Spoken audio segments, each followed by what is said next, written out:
Well, hello everybody. This is Acceptable Channel. Um, Earlier you saw the premiere that I did. I must apologize. I had set that up well over an hour in advance for it, and my bestie wanted to go to Second Life and look at the Christmas stuff since we're not anywhere near each other. And so I was on there while the premiere played, and I'm sorry I was not in chat talking to you guys. I sincerely apologize. But I have gone through the chat and made some notes, and I will do my best to answer those questions. Now, first off, I'm going to explain about my health problems, which might clear up a lot of stuff. But let me say this, if you guys want any answer, if you guys have any questions to answer, I will answer them to the best of my knowledge and truthfully. Just post them in the comments. But first off, I have what is called PKD, or polycystic kidney disease. Now, this is a hereditary condition, which means it comes from your mother or your father. In my case, it kind of came from both, but mainly it was on my father's side because previous generations had it. And sorry, for some reason I'm all of a sudden itchy all over the place. Um, and I've had it ever since I was, well, they say since birth, but I was basically the to get technical here, the sperm had it, and the egg had it, so it's that level there. But it's not something you can catch like a cold or anything like that whatsoever. You have it. You're born with it. It's genetics, unfortunately. And as of right now, there's really not a cure per se, but there are stuff that helps you prolong your life. And in my case, I've had two transplants. One, I was too young. I was 19, and I was not mature enough to take care of that kidney. I wasn't taking my medicine properly, and it failed within 2.5 years. It was from a living donor. And to this day, I feel stupid for doing that.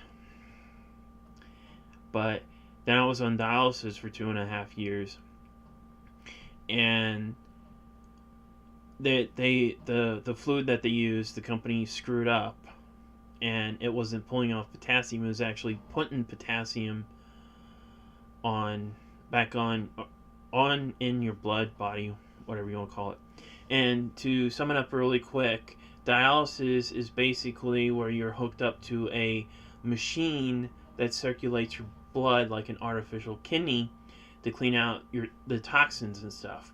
There's many ways for dialysis, whether it be hemo, like in your arm, two of your arteries or veins. I forget it now. I never had it. They tried to get me to do it, but I never had it. But they put two huge needles in your arm for hemodialysis, which is the most common one. What I had was a perm. Let's see if I can show this one. Had a, where is it? Right there. I have a scar. I have several scars up here. I even have one down there because they had to do an emergency permacath. But again, it works the same way as oh, I forget what is. I forget the art. It's not really artificial, but it's like, but it's still the same thing, but a different way into it. The permacath is just tubing with two lines in it that goes directly to your heart. So that's a little bit scary. But it takes out and puts your blood back in.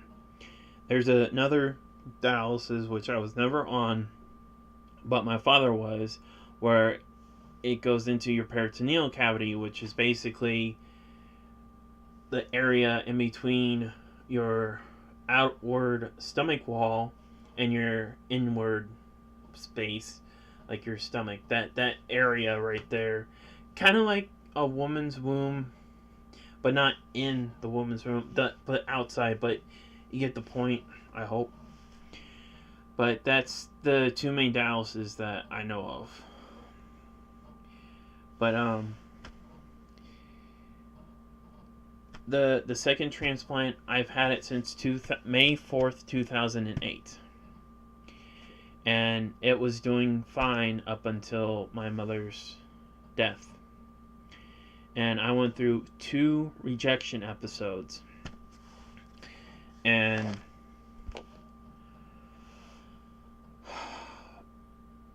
I had no pain this time. It was weird. I had no symptoms of it.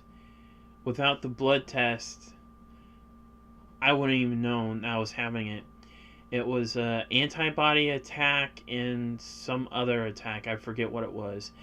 And I spent 3 weeks in the hospital or something like that. I forget what. I'm going to spare the other details.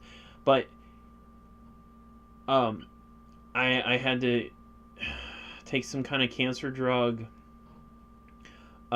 They switched out my blood platelets.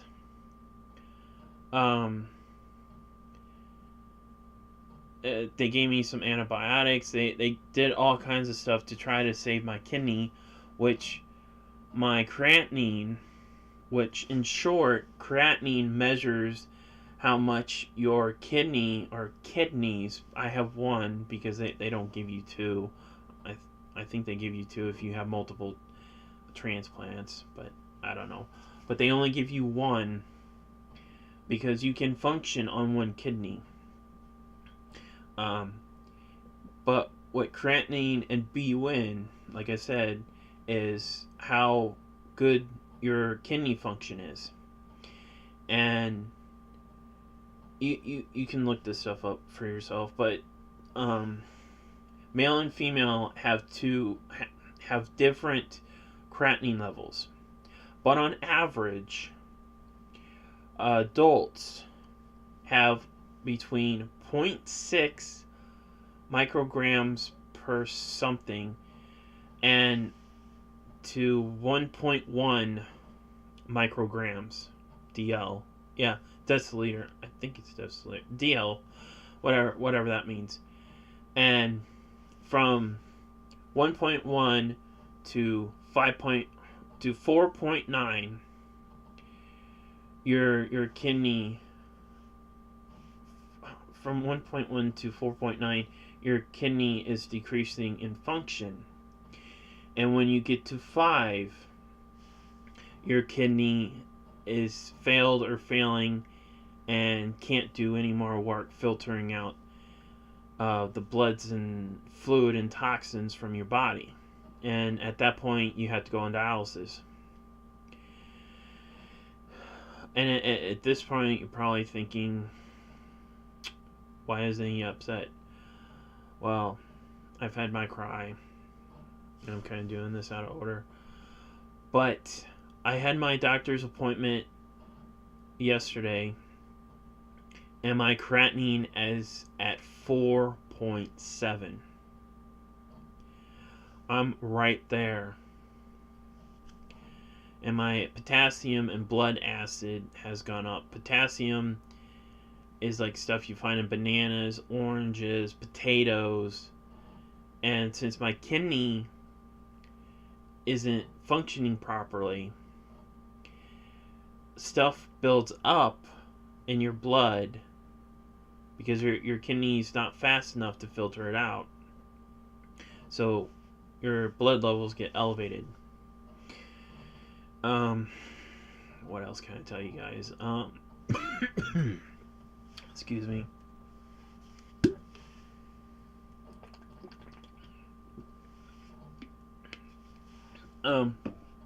Well, I have tried my best to drink the hell out of water. And it does help some, but it's not 100%, unfortunately. And the kidney can't rejuvenate itself or repair itself. And I'm going to sidetrack here. If they would ever find the stem cells for your kidney in your own body, which they haven't found it yet, thanks to legislations and stuff, but that's a different thing. I'm going to focus on this. But if they find your own stem cells for your kidneys and grew your kidney in a lab setting, we're probably still years from this, unfortunately, then they can transplant your own good kidney, disease-free, into your own body, and it would never fail because your body would not reject it. 2, you wouldn't have to take anti-rejection meds, which goes with 1. 3, you'd have a better quality of life, even though a transplanted kidney does give you a better quality of life or longer life. But kidneys only last for so long. It just varies. It can be stress or whatever. And this time, out of the 10 years that I've had this kidney, I've only missed roughly a month worth of medicine. I even told my doctor, and it was not 1 month straight, because I think it's like after 3 or 4 days your kidneys start rapidly dropping and there's no saving it. That's what I learned with my first transplant. But once a month, once maybe twice a month, I would miss like a morning dose or a night dose, and that is somewhat okay. But you're supposed to try your best to take your medicine so you don't end up losing the kidney. Now, I'm not saying that I'm losing the kidney because I miss my meds. My doctor believes it's the stress because of my mother passing away, because right before she passed away, my labs looked perfect, impeccable. It was hovering around like 1.2, 1.3, somewhere in the neighborhood, in the ones. But I guess it could be up for debate if they ever boy, this is getting long in the tooth already. If they was able to catch it quicker, if they could have already saved it, I don't know. Only God knows. But anyways, I think that's it. Well, short thing. I always get my blood here because here, wherever, it doesn't work for me. So it no longer hurts. You probably can see the bruise on there, but this no longer hurts since I've been poked there since age 16, and I'm almost 35. Okay, moving on. Thank you to all the well wishes and prayers. They're much appreciated. Don't get me wrong. I do appreciate the prayers, but I've been getting that for years. But yeah. I'm gonna touch on this. I forget if I touched on it because I made that video a couple weeks ago, just in case I wasn't able to go see Crystal or something happened with my kidney. But I did make a GoFundMe.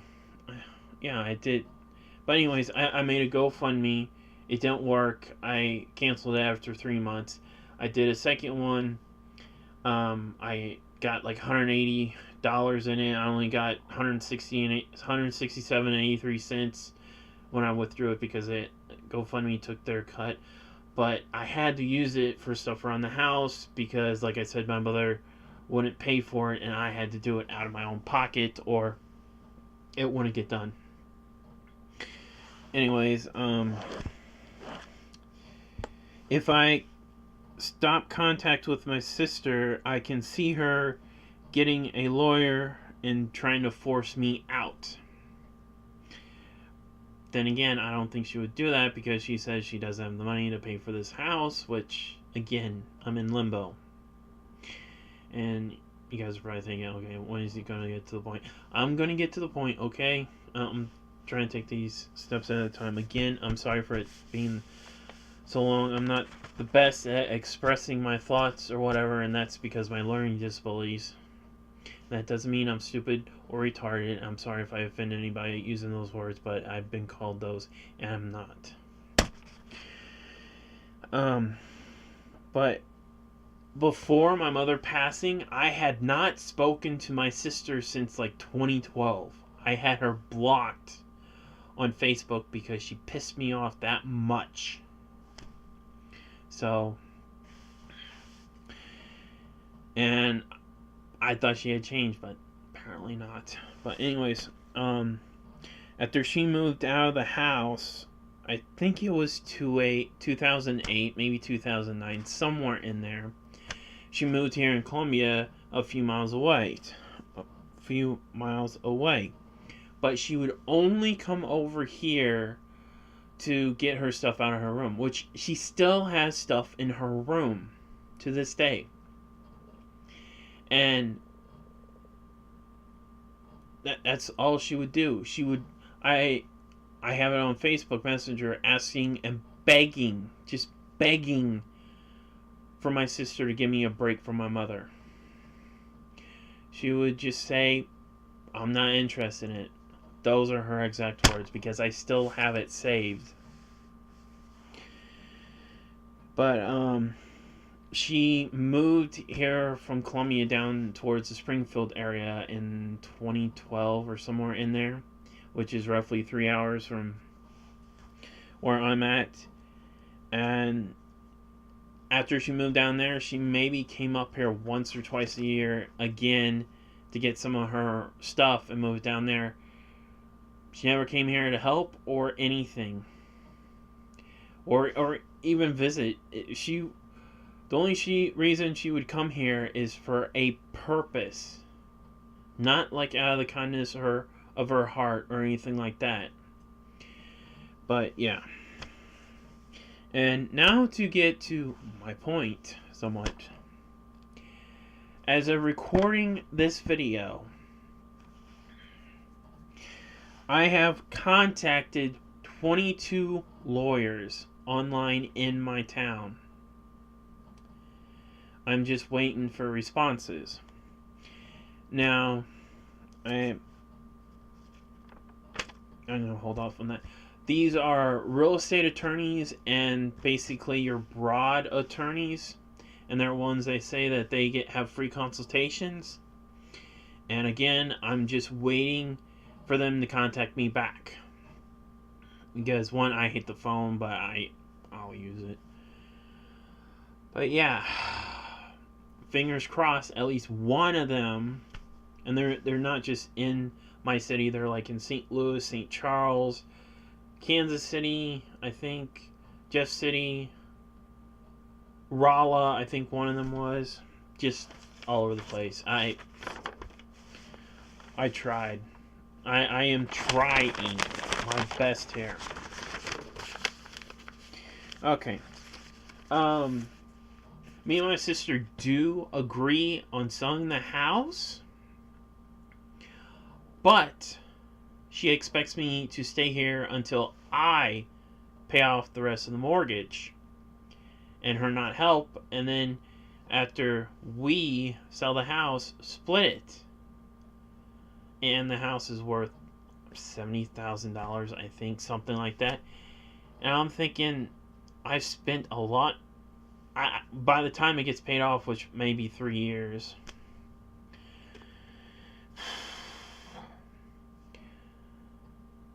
which I do not want to stay here that long. Then she says that we'll split in half, but the thing of it is, I'm paying for more than half of the mortgage at this point. I've spent, I want to say around $5,000-$6,000 already, not per month, total. on this house, and she hasn't one bit.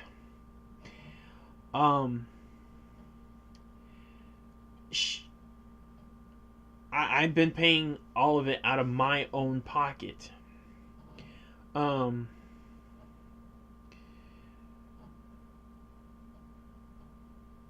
I honestly, I don't think it's fair for me to pay for everything, and then she gets half.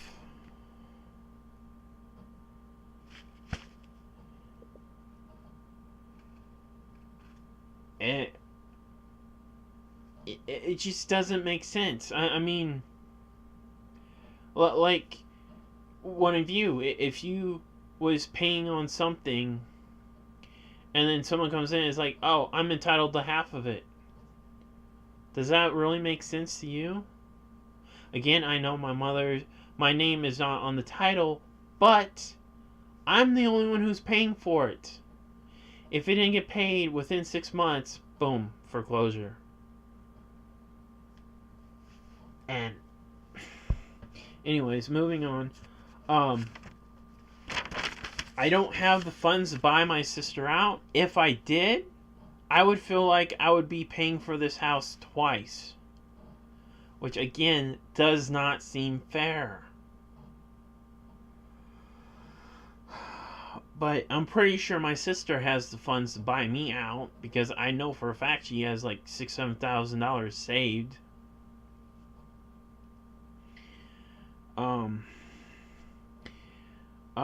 Okay, here we go.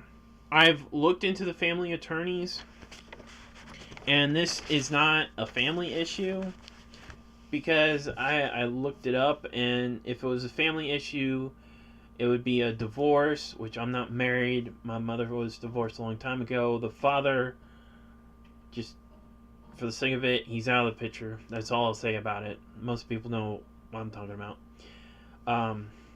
My sister is not married. She has no kids. I have no kids. It's just me and my sister. And the family thing that only does divorce, custody battles, ex partes, things of that nature, dividing up stuff between divorced mother and father. Nothing about real estate stuff. So I've contacted real estate lawyers and other, like I said earlier, broad type lawyers. Criminal, I know it doesn't has anything to do with criminal, but it's part of some of these people's stuff. Estate planning, will stuff, probate. I've tried to cover every freaking base. I've looked into the free legal stuff, which would be my best bet, but looking at their website, which I'll call them tomorrow, but it looks like they do not handle these kinds of cases, unfortunately. Anyways, what is it? If it does go into my sister's favor, I just don't think that right. That's right, because I mean, for 9 months, even before 9 months, since 2003, I've been paying rent, which was $333, which went towards the mortgage. But when my mother passed on March 13th, 2018 of this year, I have been paying for everything: gas, electric, phone, internet, water, trash,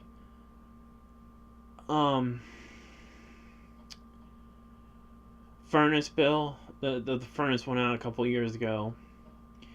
And the mortgage. The mortgage is $400 a month. That's a huge chunk, like I said in the other video.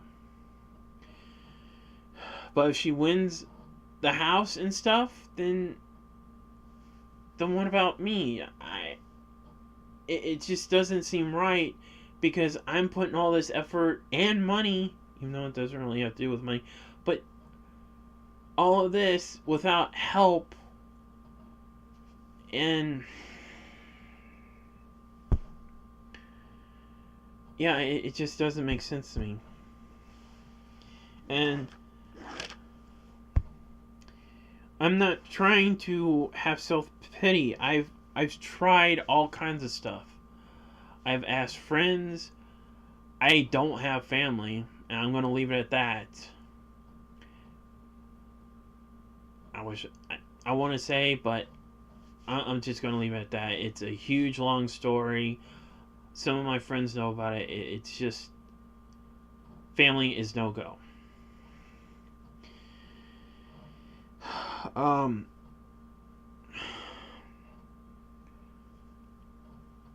I've reached out to people on YouTube. I've reached out people here in the community.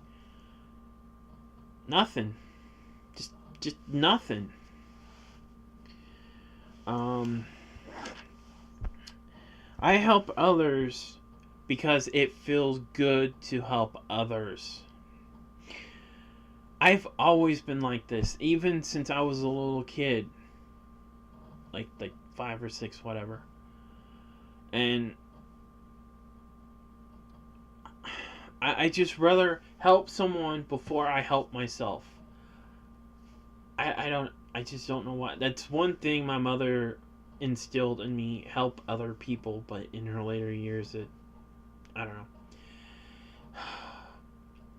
But I don't help as much because of the predicament I'm in.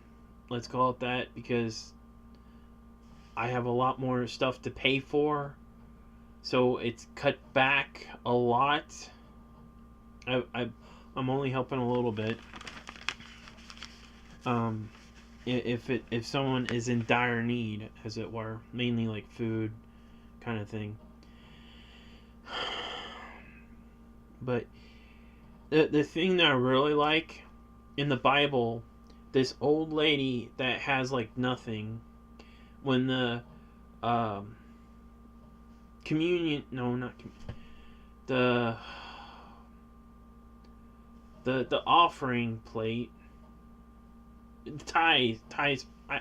It's been a while. My brain's when the plate comes around, the lady, when it got to her, I'm sure I'm screwing this story up, but it's in the Bible as far as I know. She reaches in her pockets and she's got nothing.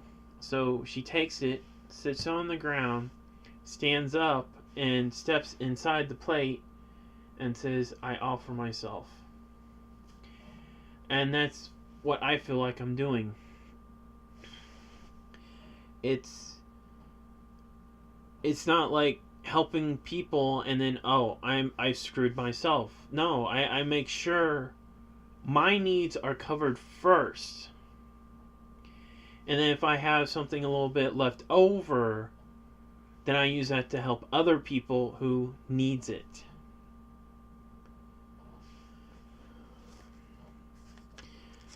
Me, first and foremost, I make sure all the bills are paid.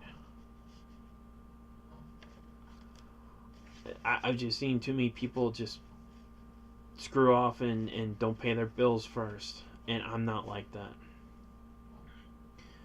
But yeah, I in short, I rather help other people before I help myself. That's why I really don't have brand new stuff. It's one, I can't afford it, and two, I'd rather help other people. My month to month is covered. That's fine. But I just don't have a way to move out, and some people a while ago said, why don't you just move into town? Well, I'd still be in the same predicament. No friends, nothing. I want to be around someone or someones that I know, care about, and love. I don't want to move somewhere else that's like cheaper or whatever, and then be pushed back and may never move.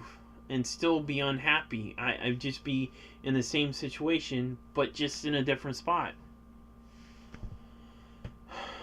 Which, that doesn't make sense to me.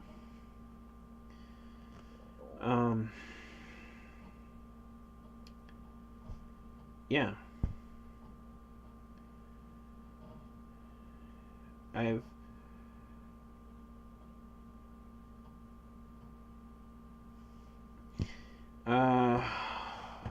my sister has no key to the house, but I'm sure she never tells me when she's coming. When she's literally 5 minutes away, she texts me and like, I'll be there. No warning or anything. But I know my sister. Most people don't. If I don't unlock that door for her, it will not go well. She'll cuss, cry, all kinds of stuff to make me feel bad. And she will most likely call the police. And if the police isn't really convinced or what have you,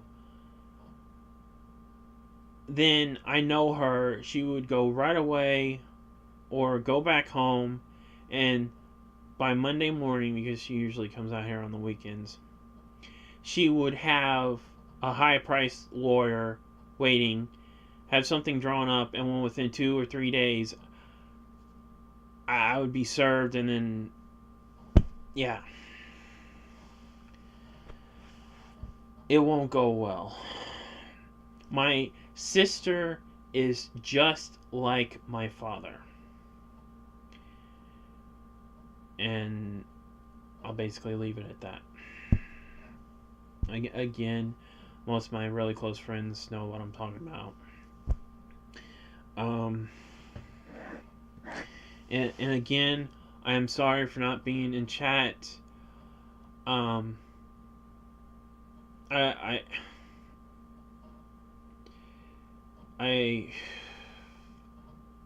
there's really no excuse, but I wanted to hang out with Crystal, and every year we go into Second Life and explore the Christmas stuff, and even on Halloween too, and some of the other holidays. It's just something special that we have between us, since we can't do this stuff physically together.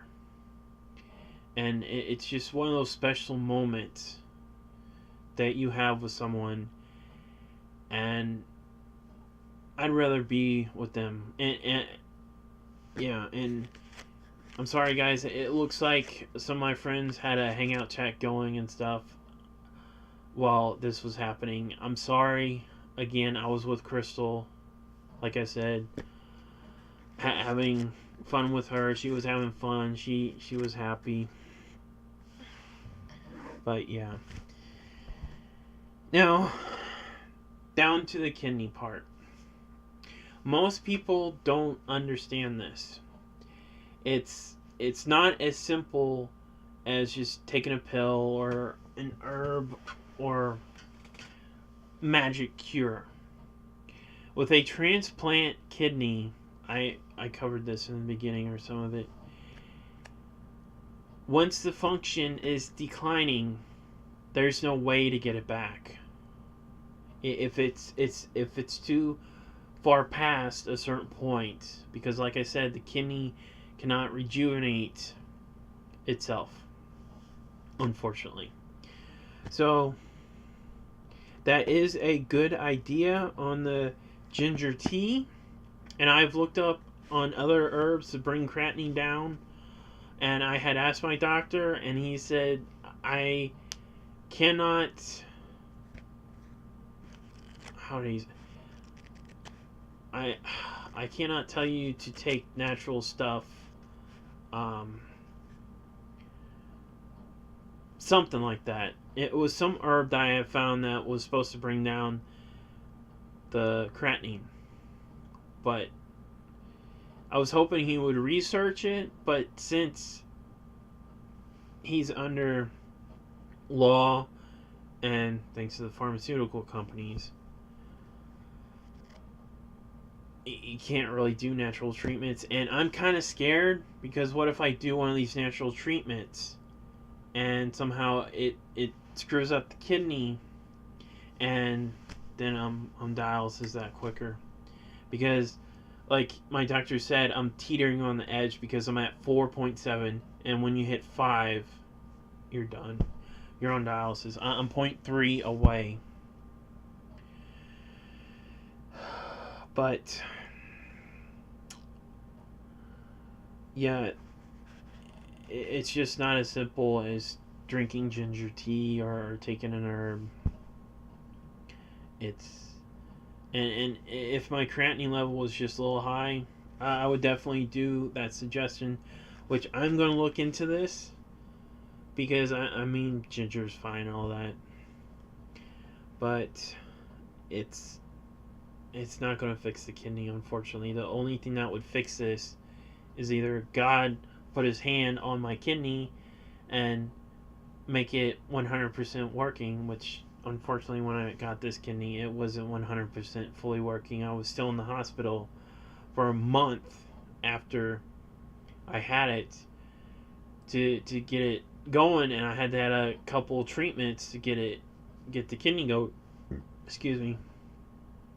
Because some of the doctors thought that it probably was frozen a little bit too long. Pardon me.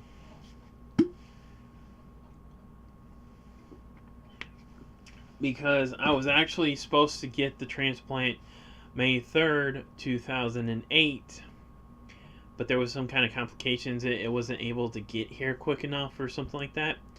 And some of them think that, for lack of a better term, it could have been freezer burned, if that makes sense. And then when they tried to put it in there, it was an abnormally large kidney. Which, come to find out, I got a second-hand kidney, as it's called, even though I wanted a first-hand kidney. Second-hand kidney basically means, like the person was diabetic, which the kidney I got from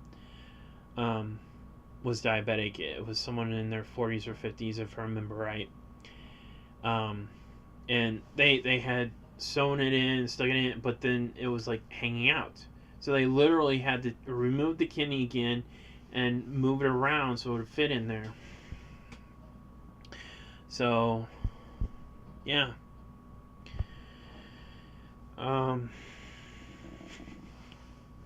Yeah, I've talked way too much. Again, I'm not good at getting points across or anything like that. I have a hard time.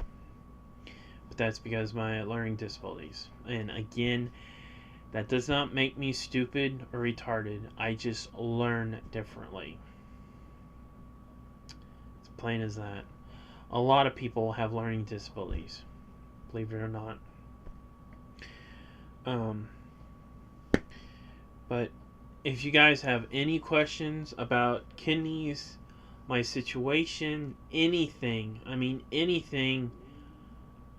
feel free to ask, and I will do my best to answer them to the best of my knowledge.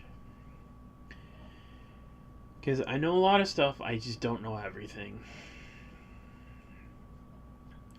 But I'm hoping I will get an answer from at least one lawyer. But yeah, if you guys watched it this far, I guess give me a thumbs up. I don't know. It's kind of silly asking that. And again, I'm sorry I was not in chat. I keep apologizing.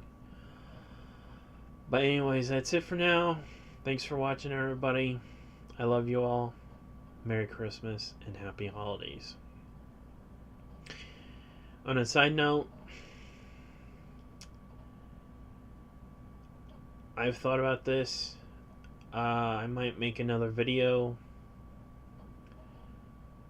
for 2019 if something doesn't go well. And yeah, it will be in that video if it happens, which will probably will. Oh my luck. Alright guys, bye. Signing off.